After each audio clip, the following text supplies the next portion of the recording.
Assembling everything your lender needs to verify your income is a critical component of mortgage success. A last-minute scramble for documents just adds unnecessary stress. So as soon as you can, begin collecting the verification you need for your income type.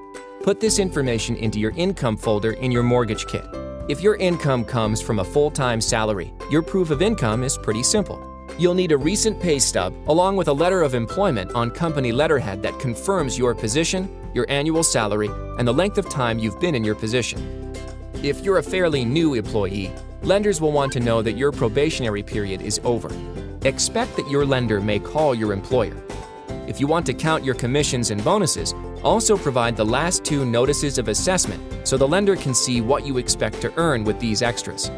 If your income is from commission, contract, part-time, hourly, or seasonal employment, you'll need a company letter describing your work, and you'll want a pay stub to prove your income.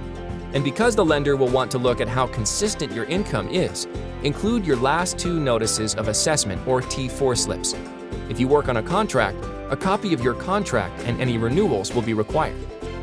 If you're self-employed, you'll need 2 years of notices of assessment, a copy of your business license or registration, or articles of incorporation if you're incorporated.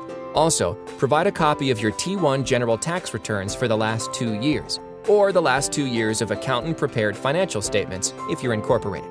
If your income is low, or it's difficult to prove, a bigger down payment or an excellent credit history will definitely help bolster your case.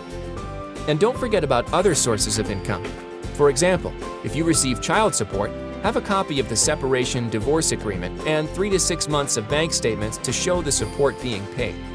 This should count for less than 30% of your total income. If you are on permanent disability, get a letter confirming permanent status and bring along a pay stub. If you're on maternity leave, your lender might use your full employment income if you can bring a letter of employment confirming your plan to return to work within 1 year. And finally, if it's determined that you don't have enough income to qualify for the mortgage amount you want, you can always check with family to see if they will go on title with you so you can use their income to help you qualify. Next up, have good credit. The Mortgage Kit, brought to you by your friends at INVIS.